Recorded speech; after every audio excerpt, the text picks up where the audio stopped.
Ready for the interview, and if you get a cue live on the laptop, watch what I'm gonna do. Welcome to the show, let them know we got a point of view. Hey, yo, let's have a combo. Say what you feel, be real, that's the motto. Real talk pronto, Dr. D, PhD, hit an intro. Hold up, wait, gotta be social. Network global, a home for the local. Gotta be social. Network global, a home for the local. I was struck by, I think, the beginning of your book. When you, like you said, you wrote this book because you didn't like a lot of the other books of That's the true. topic that you were at. Can you explain more of that? I thought that was actually pretty cool. Let me give you an example. I was on another podcast a few weeks ago, and I'm not going to name names, but it was very apparent to me very quickly that he and I did not have very good chemistry together. And there were a lot of things that he was throwing out there in terms of terminology that are very much within the zeitgeist of health and fitness. And he focused in on just this one point, and there was the idea of a fat burning zone. And I touch on that in my book specifically. There is no such thing as a fat burning zone. The notion is that as you and I are sitting here at rest, we're burning around 60 to 70% of fat for the purposes of making the energy that we need to stay alive. As we start to get into exercise, there's a shift away from fat towards carbohydrates. And the reason for that is because carbohydrates burn significantly faster than do fats. Okay, but at lower intensities of exercise, the percentage of energy that you're getting from fats is higher than it would be at high intensity exercise. But the point is that with exercise, you're not really interested in burning fats or carbs. You want to burn calories. You just want to expend energy at the highest rate that you possibly can. Because after the exercise is done, then you have to go through recovery. And recovery is where we're going to start to see that we have these differences in terms of the proportionate changes in what kind of fuels we're burning. And so the notion that you can hop onto a pretty core or one of these other treadmills or ellipticals and it says fat burning zone, that's just nonsense that the manufacturers put on there to make it so people will use their machines at all. And so anybody who's out of shape or doesn't really understand what it is that they're doing says fat burning zone. Oh, that sounds amazing. And I can only go like 5 steps a minute. Great. It's utter nonsense. And so what you have to do with exercise, and we'll get into that in a bit, but there's so many books out there and there's so many articles that you can read that will use this information incorrectly. And so therein lies where part of my problem comes from. And so the anecdote that I talked about in my book, this particular author, whomever it was, I don't even remember, was highly renowned within the field. Lots of people whom I was working with had read his stuff. And when I picked up his book within a chapter, I was like, this is just junk. He doesn't know what he's talking about. And that's not the first time that's happened. If you're an expert in a particular field, you will run into, just by basic consumption of the other stuff that's out there, crap. You will. I think the amount that you get within health and fitness in particular is much, much higher than it is in other fields. That's true. You're not going to, if you go to a surgeon and someone is writing a book about surgery, it's unlikely that he's going to be saying, this is all crap. This is such nonsense. But within health and fitness, you have a lot of people who are not highly educated. You have a lot of people who are certified.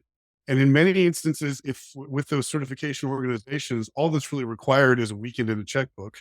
And then they get a piece of paper that says that they're certified to do whatever it is that that organization certifies them to do. Personal trainer, group fitness coach. Those are great for starters. In terms of actually being an expert in the field, you need to be at least have a bachelor's degree in the field, I would say. And I would argue that you need to have a higher degree, at least a master's, to really be considered an expert in the field. So after complaining about the books that I was reading time after time, and with this particular one, we were standing in line in the airport in a security check-in, and I just took the book and checked it. I put it into the recycle bin. I didn't throw it away. All right, that's good. But my wife just was like, what are you doing? You can't just throw away a book. I was like, it's garbage. It's full of nonsense. And she said, if you think you can do better, you should try it. Maybe she's right. Challenge accepted. That's what started the whole thing. I thought that was an interesting way to start it, actually, because I don't think a lot of people, whether it's exercise physiologists, cardiologists, whoever, people who have expertise would actually say that about another book in the beginning. I just didn't like the books that I was reading. And it felt authentic to me. Because I think a lot of people think that. They're like, what am I reading here? For instance, so there's now, maybe you've seen this, there's a tremendous amount of two topics that I think are on become very mainstream or more mainstream with VO2 max Mhm. and protein consumption. Okay. And wading through these things is dangerous work, my friend, at some level, because there's a lot of different camps here. But you talk about VO2 max, so I'd love for you to talk a little bit more about that within this book and your view of that. And we'll move on to the nutritional Sure. part next year. VO2 max, it's a tremendously awesome measure. It's limited in what it can actually do for prediction purposes in terms of athletic performance. However, what you're basically measuring is the fitness level of the person. You don't even have to say athlete. And so what VO2 max means, just in terms of if we define that term, VO2 max, if it's not going to be the maximum, it's going to be the peak amount of oxygen that you can consume per minute during exercise. Okay. So obviously, let's just think basically the things that we need to exist, things we need to live. We need water, we need food, and we need to breathe. And what we're breathing is to bring in oxygen. And that oxygen is utilized at the end of all of our metabolic pathways to make the chemical that we use called ATP that is the energy currency for the body. All living creatures use this. Okay. So when we eat carbohydrates, fats, and proteins, we metabolize those. We break them down. We rob their chemical energy of those molecules, and we make another one that we can use throughout the body called ATP. Okay, so basically what we're looking at with VO2 max is how much oxygen can you take in for the purposes of making ATP. Okay. And there's three components to this. So obviously we need to have an amount of blood that's circulating through the body, carrying that oxygen to the muscles where it's being used. Okay. And so that's going to be heart rate. And then we're going to multiply that by how much blood you get out of your heart every time it beats. Okay. So if you have a big heart, which you will, if you're highly trained, you will have more blood coming out of your heart every time it beats. Okay. So that allows you to get more blood circulating around the body with each beat. So the fitter you are at each level of submaximal exercise, your heart rate's going to decrease. Even so, that goes all the way down to resting. If you're not very fit, you'll have a resting heart rate of 60 up to 100 even. If you're very fit, your heart's bigger. And so with each beat, it gets out more blood. It requires fewer beats per minute. Your resting heart rate will drop when you're at rest. The same thing is true for submaximal exercise. So those are the two primary components there. And then the third one is how much oxygen can the muscles suck out of the blood as it passes by. That too will also increase as you go through training. Okay. So how do we measure this? To directly measure it, we will strap somebody up to what's called a metabolic cart. So we'll gather the expired gases at the mouth and we'll pitch off the nose. So they're only breathing through their mouth. We know what the percentage of oxygen is in the air. It's right around 20%. And then we can measure the amount of oxygen that's left over in the gases that we breathe out. It's obviously going to be less. And the difference between those two is the amount that actually goes into the body. Okay. So as we train over time, our VO2 max is going to go up. Now it peaks in terms of how high we can get our VO2 max relatively quickly. Within a matter of months of training, you're done. That's as high as your VO2 max is going to go. Most of this is going to be genetic. Your heart can only get so big because it has so much space inside of the chest. Heart rate to some degree is limited by mostly age, but also gender. Women tend to have a higher heart rate than do men because they have smaller hearts. And then the capacity for the muscle to suck that oxygen out is definitely going to be determined by genetics largely. Okay. But we can manipulate it with training or detraining. Now, when you get let's say somebody has a really high VO2 max. So a really high VO2 max would be something in the high 70s to low 80s. Mils of oxygen per kilogram body. So cyclists, cross-country skiers, they're going to have these huge numbers of VO2 max. But if we take a group of, let's say, cyclists, and we rank their VO2 maxes from highest to lowest, and then we say, okay, can we use this to predict who's going to cross the finish line first? It's not a very good predictor. What we use instead, we use the next thing in line, and that's called lactate threshold. Now, this one throws everybody for a loop. Everybody gets crazy about lactate threshold. When we're doing exercise at higher intensities, we will generate a chemical called lactic acid. Now, a lot of people will call this like a byproduct. It's not a byproduct. The reason we produce it is really complex, but by and large, what it's really trying to do is bias just a few more seconds to minutes at exercise at highest intensity. So we're shifting one chemical, which is called pyruvic acid, to another one called lactic acid to bias that little bit of extra time. But the more that lactic acid builds up in the muscles, it starts to inhibit our exercise intensity. And you'll start to feel it. It feels like your legs are on fire. And then as that lactic acid starts to leak out into your circulatory system, it starts to hit the receptors in your brain that tell you your blood's becoming very acidic. And you start to get this feeling like you're going to vomit or the other end. And so your ability to exercise at really high intensities before you build up lactic acid is what your lactate threshold is. Now, that lactate threshold takes much longer for you to push it further up your scale of exercise intensities than does VO2 max. So although your VO2 max will stop improving after a couple of months of training, your lactate threshold can improve over years. And then that is what allows us to predict which of the athletes is actually going to cross the finish line first. When it comes to the confusion about VO2 max and what it really means, it's just a measure of aerobic fitness. That's really the extent of it. Now we can use some proxy measures because you have to have some pretty expensive equipment to do a VO2 max test. Mm-hmm. But you can predict it pretty accurately doing a number of different secondary tests. You can do a step test, you can do a sprint test, there's a whole host of tests that you can find online, and they're all pretty accurate. But that is one of those things that people get very confused about. And they also ask me, should I go ahead and get this measured? Is it going to do me any good when it comes time to actually training? And I say, it depends on what it is that you actually want to accomplish. If you're interested in competing at a relatively high level in a marathon or something of that ilk, it doesn't even have to be that long. A 5K would also be a good one. Then I say, sure, why not? Spend the money on it if you're curious to go see. But if you barely have enough money to buy the equipment you need, like a good pair of running shoes, let's say, forget about that. Just do a proxy measure for VO2 max to estimate it and then repeat that, and you'll still see you're going to get some improvements. And then you can use those numbers to help you predict where you should be running in terms of your pace or heart rate if you want to use that instead. So that's what I would say about VO2 max. What you mentioned about the genetic component, I wanted to talk about that because a lot of the texts and books I've read throughout the years and my education with it, there's a lot related to the training effect, but I don't see as much about the genetic effect. And then I remember going through the Harris family study, looking about VO2 max in this longitudinal study. Although it was pretty amazing, the results and how much genetics play. But in your point of view, what kind of general percentage you think does genetics play in terms of outcome of VO2 max for a person? It's hard to say because we don't even know what genes are responsible for predicting VO2 max. If we think about it this way, let me just dovetail off to another topic real quick. And it's related though, and that's going to be muscle fiber types. Okay. So within our muscles, we have the potential for expressing 3 different muscle fiber types. We have type 1, we have 2A, and then we have what we call 2X. And what the characteristics of these, the type 1s are going to be more aerobic. Okay. So these are going to be the ones that we will use for less explosive activities and for endurance.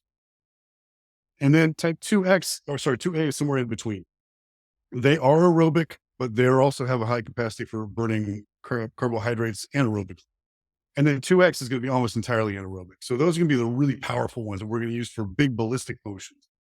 Now, if you think about an Olympic weightlifter, they're going to have a much higher proportion of 2X and 2A fiber types within their muscles than they will type 1s. Okay. So they're going to be more explosive than they will lean and endurance. And then we look at marathoners that are the exact opposite direction.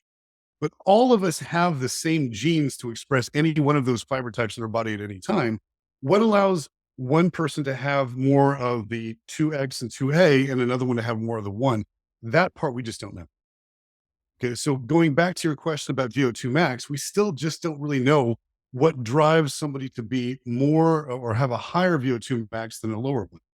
But again, if we look at the athletes that are involved, if we have, an Olympic weightlifter, they're going to have a remarkably low VO2 max. Right. Okay. Particularly if we do it relative to body mass, because they're mass, right? So if you increase the denominator of that quotient, the number goes down. If you have a marathoner, they're going to be slight in their build. Okay. And they're also, so obviously now we're divided by a smaller number that makes the quotient much bigger. their VO2 maxes are through the roof. But again, what specifically tells us which one they're going to be, we just don't know. We're still trying to work that out. What proportion of it is going to be training versus genetics that gives you a bigger VO2 max? It's going to be genetics. I'd say it's going to be like 90% genetics, Yeah. because everybody can train. If a marathoner trains to be a marathoner, their VO2 max is going to skyrocket. If you get an Olympic weightlifter and try to get them to train for a marathoner, their VO2 max is going to go up, but not nearly as much. Yeah. And then if we go the opposite direction and we take the Olympic weightlifter and we train them in Olympic weightlifting, they're going to get much stronger.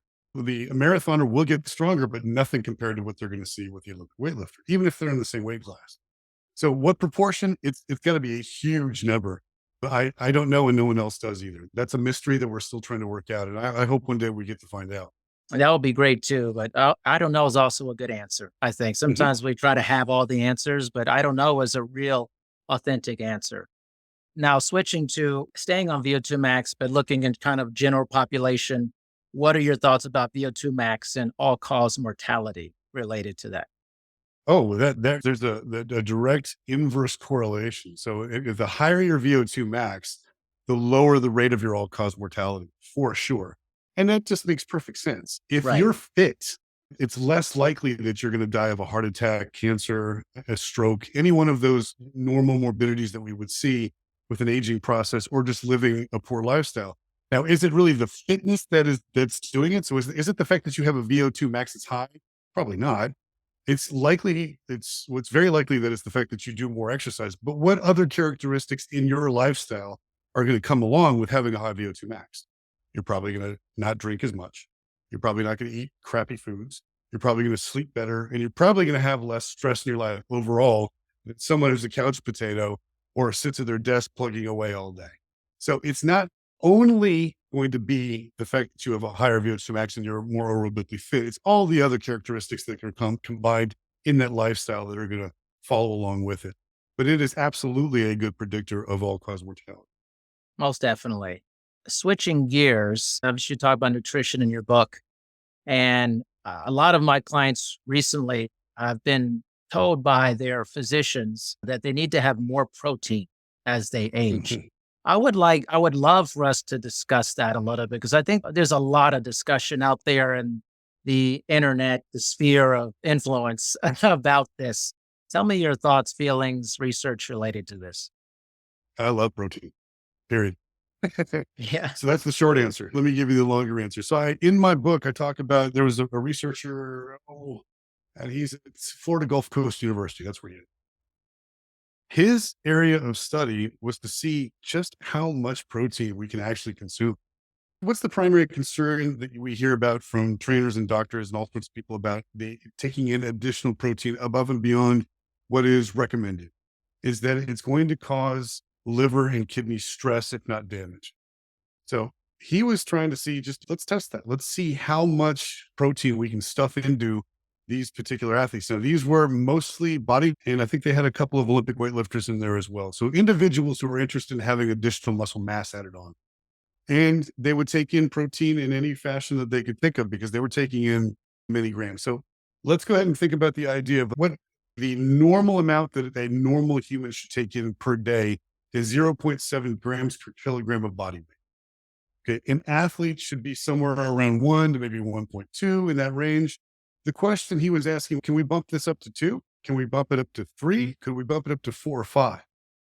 And he would put this through what's called an IRB. So this is an internal review board. So these are the professors at your university who are there for the purposes of protecting human subjects in any research test. So they would immediately reject his application for an IRB and say, this is just too much protein. You're going to cause liver damage. So where's the literature to back up this claim? We're testing this idea. And there is no literature to say that. This is all just wives' tales, because it's an assumption based on the idea that when we actually metabolize proteins for the purposes of making ATP, we have to remove the amine group off of the amino acid. That is going to be coming out in our urine as effectively urea and ammonia. And the removal of that takes place in the liver. So those are the two organs that we have that have to be present and functional for the purposes of metabolizing protein. So what he finally compromised with the IRB was that they would do a step test slowly going up, and they would continuously monitor liver and kidney function. They got all the way up to 4 grams per kilogram of body weight, a massive number, to the point where the test subjects were struggling to get in that amount of protein. That's just so much food in a day, and specifically protein. And at no point did they see any signs in any of those tests that would reveal that there was any type of stress on either one of those tissues. So I don't know that you necessarily have to take in that amount, but you can if you were to need to. Why is this important? You're talking about an elderly individual. As we get older, we lose muscle mass. Even if we're exercising, we're still going to lose some. Why that specifically happens, we're not entirely sure. But there is a process called sarcopenia, which is basically age-relating muscle leaning out or loss. It can be really bad in individuals who are inactive. But since it's a natural process that's going to happen anyway, what our general inclination is to think about is that we're not able to metabolize these proteins as well. So the amount that we do take in, a good portion of it comes out in our feces. So until we figure out exactly what's happening, then what we need to do is take an additional protein to get in the same amount that we were getting before into the body. And then we can still lose that amount that we're losing in our feces and be okay.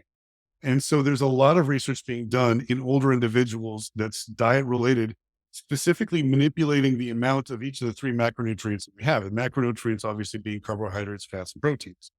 Now we need all of them. We need all of 3 of those, have to have them. Now you can have protein that there's really only one flavor of protein, and you're going to get all 20 amino acids in that protein. Carbohydrates, there's a number of different types of carbohydrates that we can take in. And they range from simple sugars to more complex carbohydrates, all the way up to starches and fiber, which we can't digest. And then with fat, it's very much similar to what we have with carbohydrates. There's a number of different kinds. They vary in the length of the fatty acid chain. They vary in the types of bonds that are within that fatty acid chain. So you can have unsaturated fatty acids, which are the ones that tend to be solid at room temperature. And then you can have, I got that backwards. That would be a saturated fatty acid is one that we have that's going to be a solid at room temperature.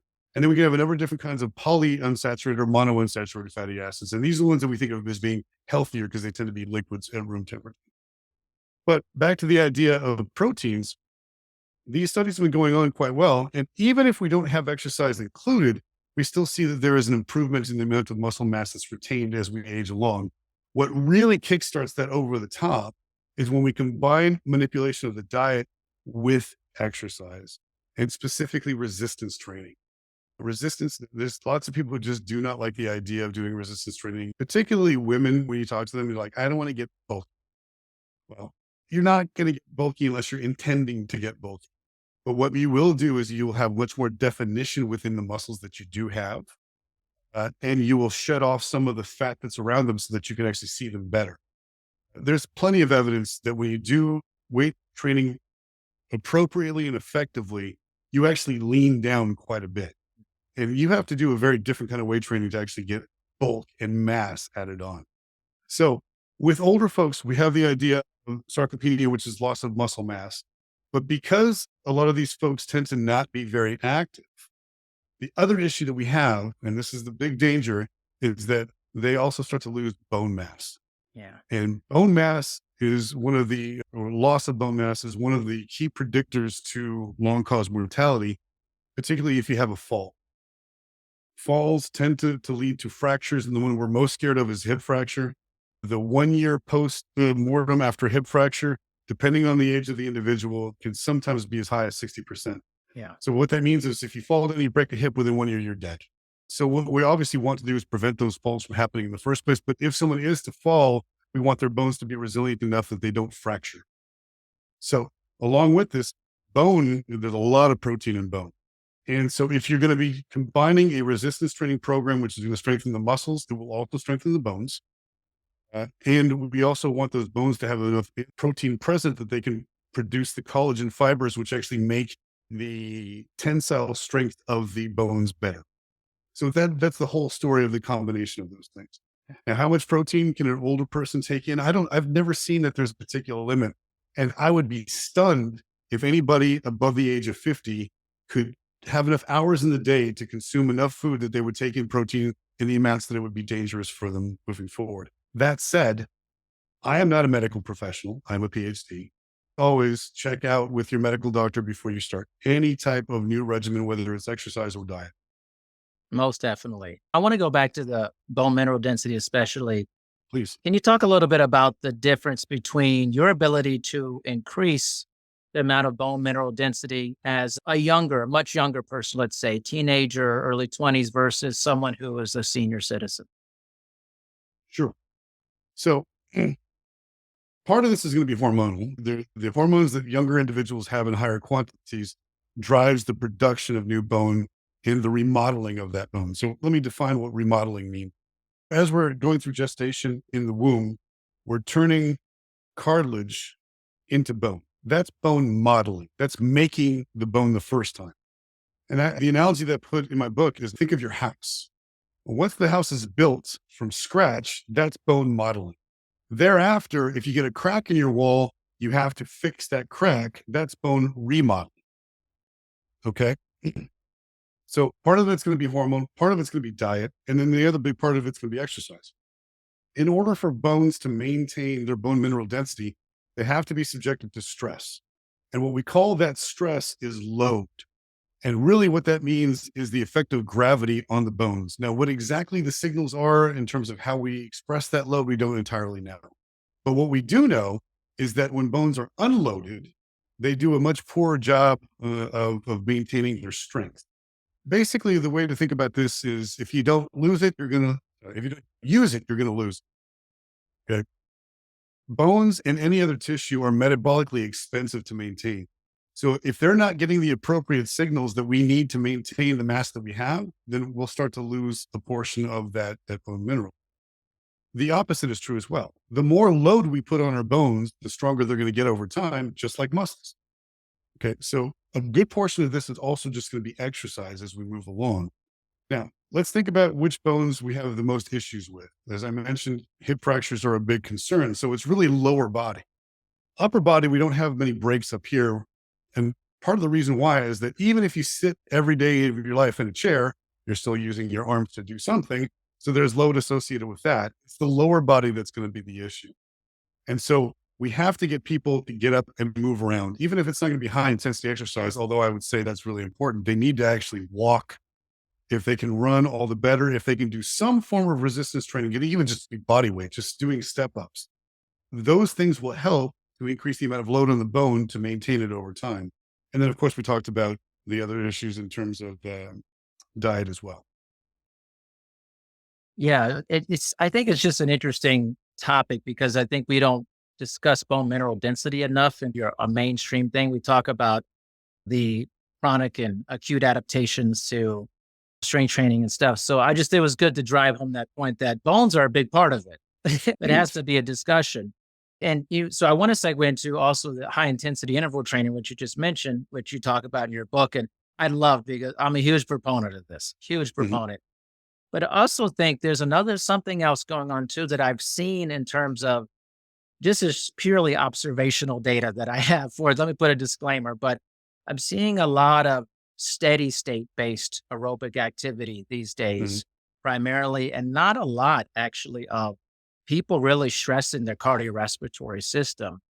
Talk about the importance of really stressing that system, and why it's really almost a very superior version of doing that.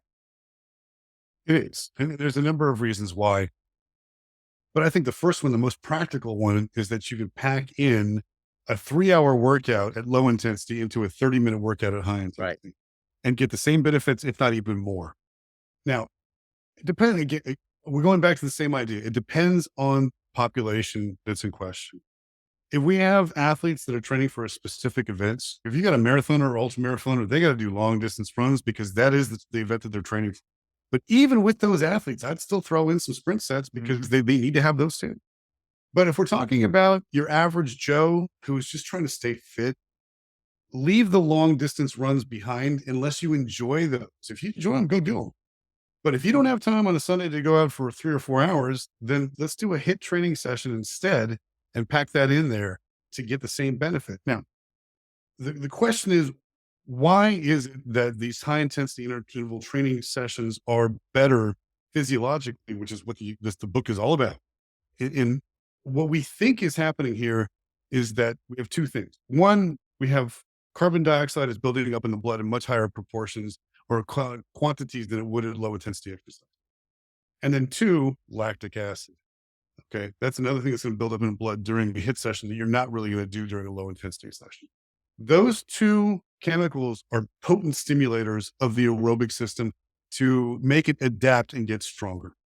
Okay. And better. You have a higher aerobic capacity after doing HIIT training than you would just endurance training. And the science behind this has been around for a long time. So Tabata's study was in 96. So we're talking 30 years that this thing has been around. This is not new information, but there's a whole lot of resistance to the idea for a number of reasons. It doesn't feel good to do HIIT if you're not used to it. It feels bad. It feels That's really right. bad.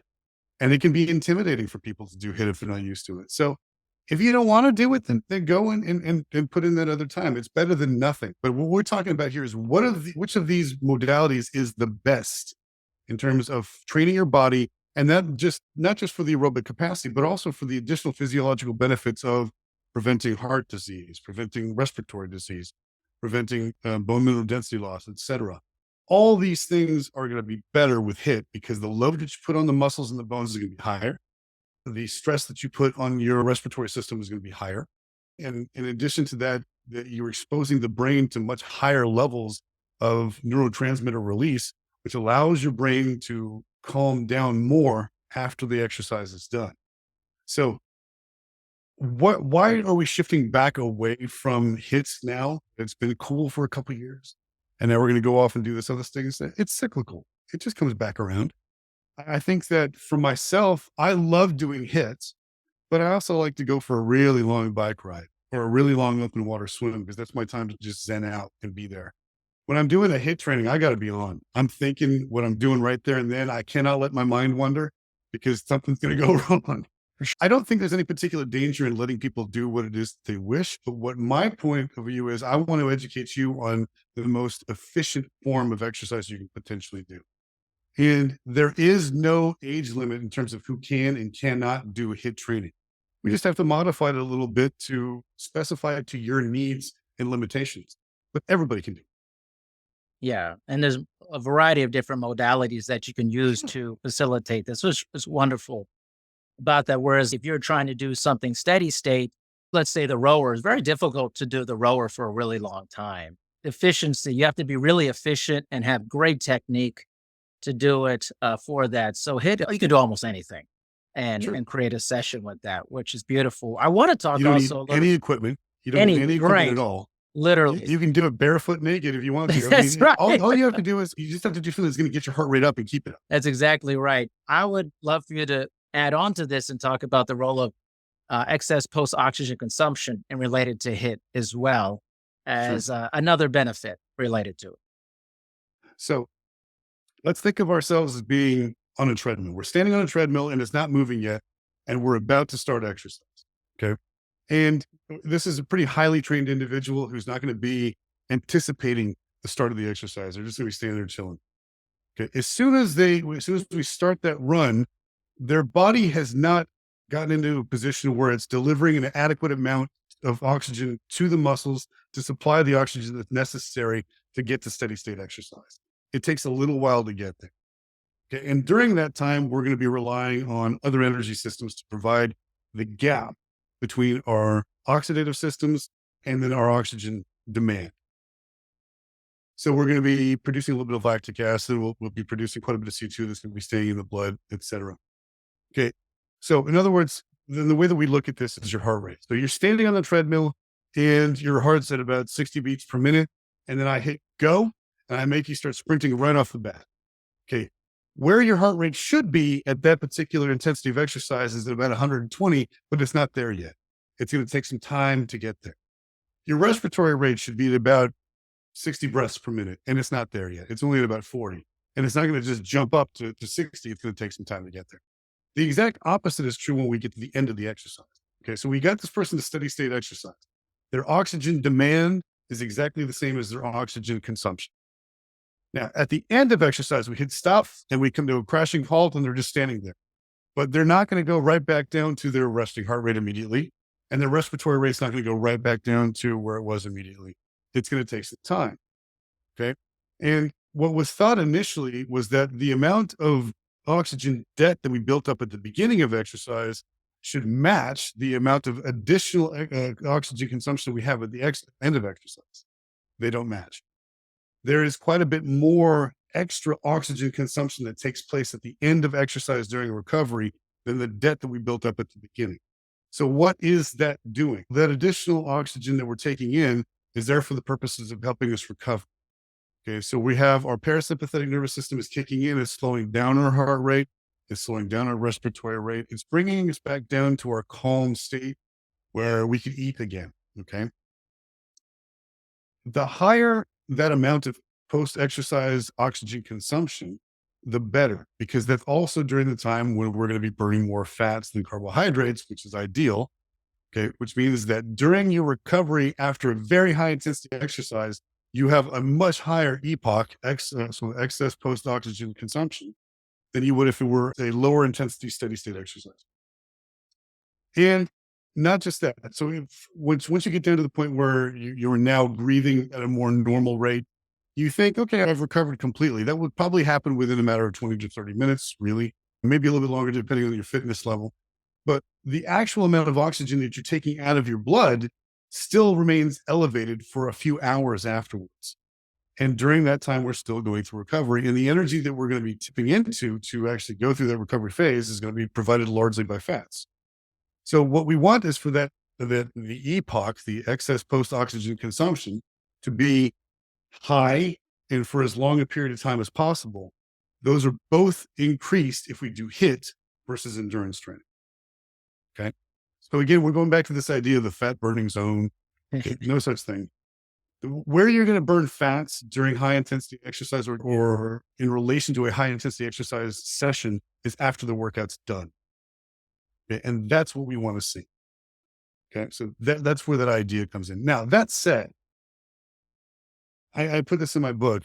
Some people who are proponents of HIIT will tell you that it goes on for hours and hours and it's amazing.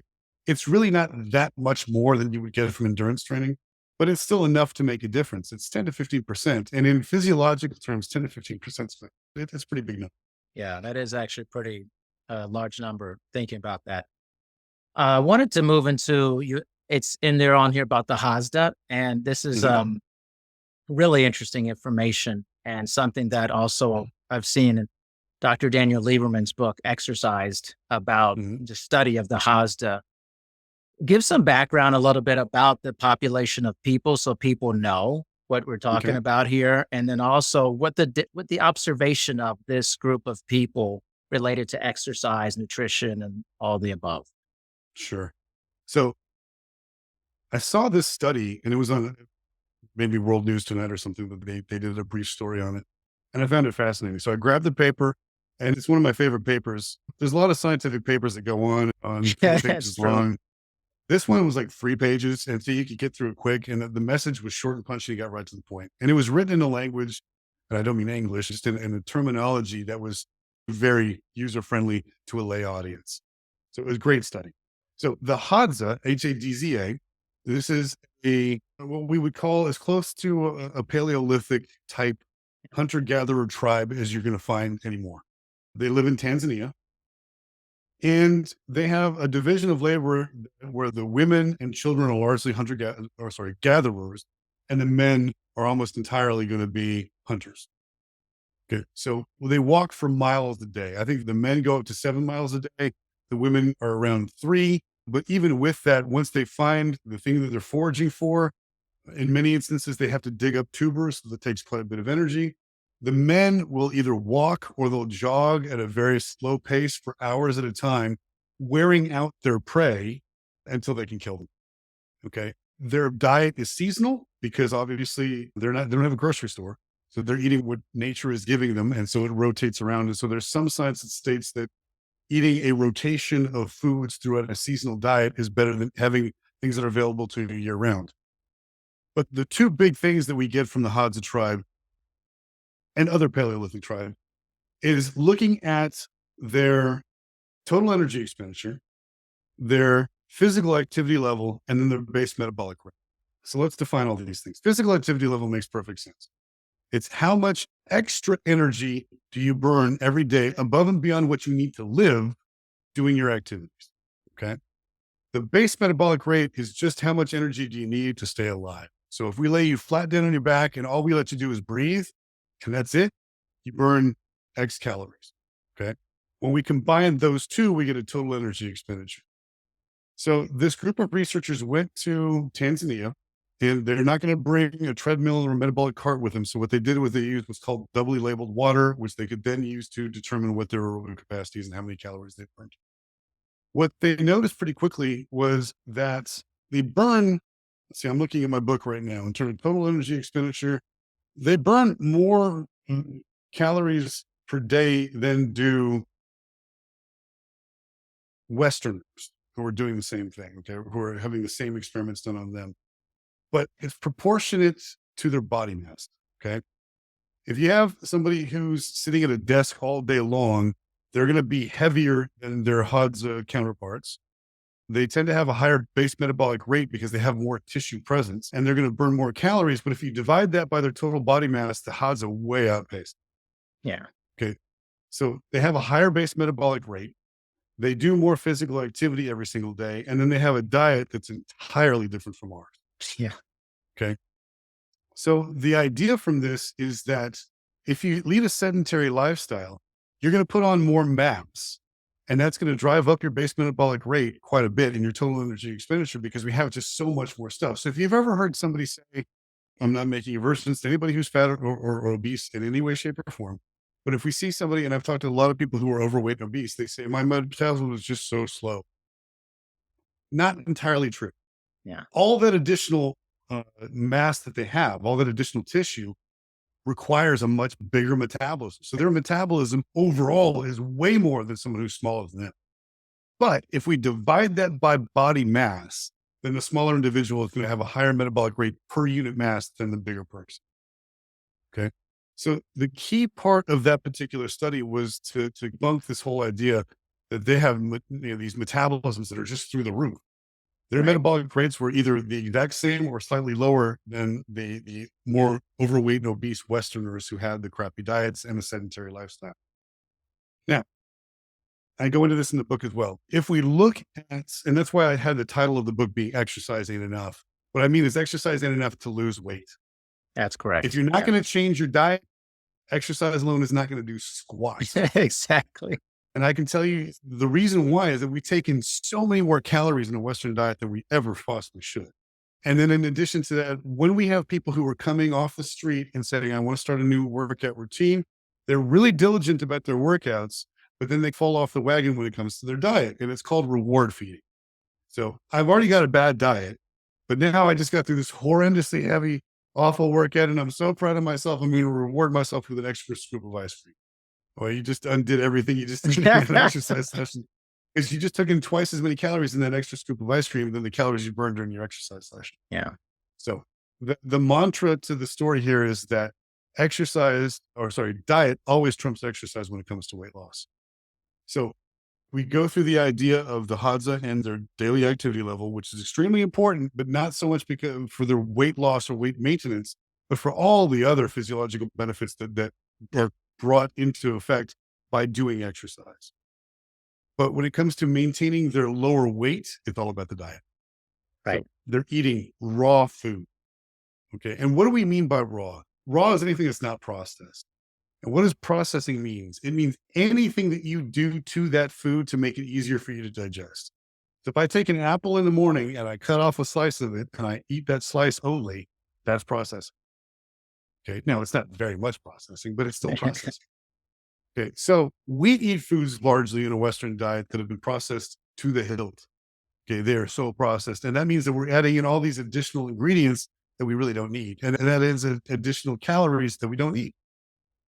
On the other side, we look at individuals here and they're eating stuff that they're picking right off the tree, popping their mouth, they eat it.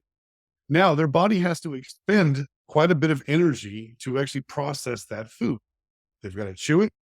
They've got to swallow it. They've got to digest it in the stomach, then in the small intestine, then they have to absorb it. That process is called the thermic effect of food. Some foods have higher thermic effect of foods than others, but there's not one of them that you get a free lunch. So even if you eat an all celery diet, you're still going to be absorbing some calories from that food that you take in.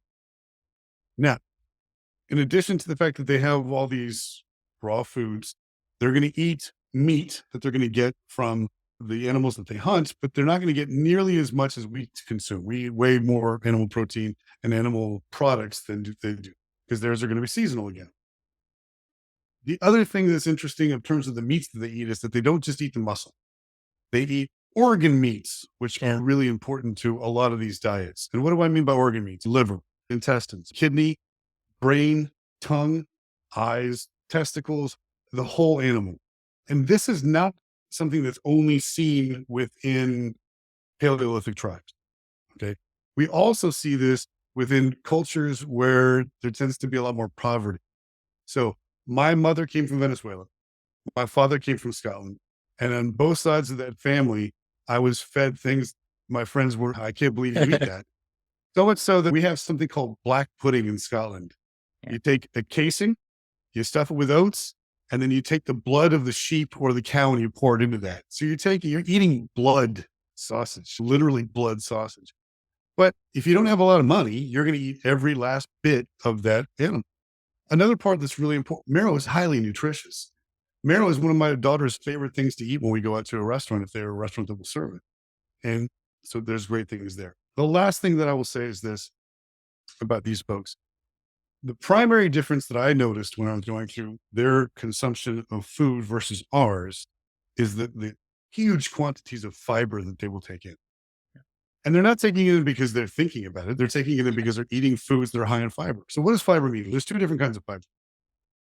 We have soluble fiber, which we can't digest directly, but we have bacteria in our gut that can. And they break this down and they make certain chemicals that are very good for our gut health. Butyrate being one of them. It's a fatty acid. And then you have insoluble fiber, which you can't digest at all in another kind of bacteria.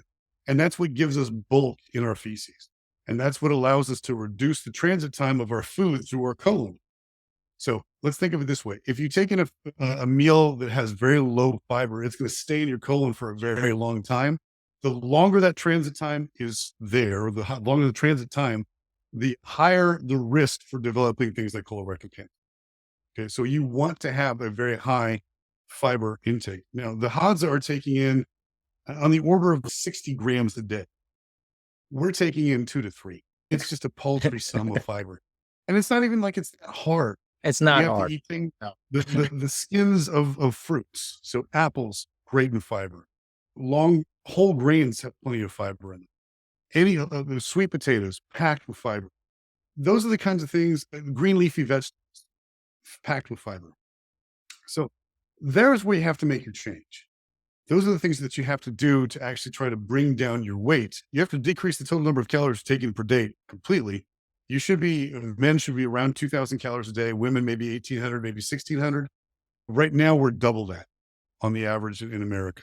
And so it's no wonder that we pack on these additional pounds. Now, so that's the last I'll talk about that part in terms of the diet, but let's focus on one more thing. And there's a lot of guilt associated with being overweight and having a poor diet. And I think that's not a bad thing necessarily, because guilt and shame can be a very good driver in terms of getting you motivated to do things, unless you have too much of it and then it just shuts you down emotionally completely. So we don't want to get to the point where we're just shutting people down. A little bit of motivation is a good thing. When we really think about it, people shouldn't necessarily be depressed or feeling guilty about the fact that they're overweight. Our bodies are doing exactly what they're designed to do by getting overweight and obese. If we think about the kind, where we came from evolutionarily, we've only been around for a couple, maybe 100,000 years, our specific species in our way. We can track it back a little bit further, maybe down to about 3 million years if we get to Lucy and those people in the Horn, not the Horn of Africa, but I can't remember which was, Ethiopia area of Africa. Evolutionarily, we are a feast or famine species. So we go for long periods of time when there's not food available, that we will live off the stores that we have in our body to keep us alive. And then when there is the abundance of food present, we're going to gorge and pack on all the food that we possibly can to make us a little bit fatter to make it through the lean times. The problem is in America and all Western countries, there are no lean times. No lean There's time. always food available. There's always copious amounts of food available. And so we don't ever go through a famine stage within our cyclical path in a year. We're always eating. And so it takes remarkable amounts of discipline to eat less and eat the right things. The right things tend to not taste very good because they have lower caloric content. It's true. Right. True. Yeah. But again, let's think about evolution. Well, our prime directive is to stay alive long enough to mate and produce progeny. And so what we're geared towards evolutionarily are things that taste remarkably good. And they taste that good because they're packed with calories and they're going to keep us alive.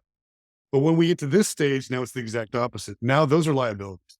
So all those foods that are so delicious are the ones that are killing us as a nation and as a species.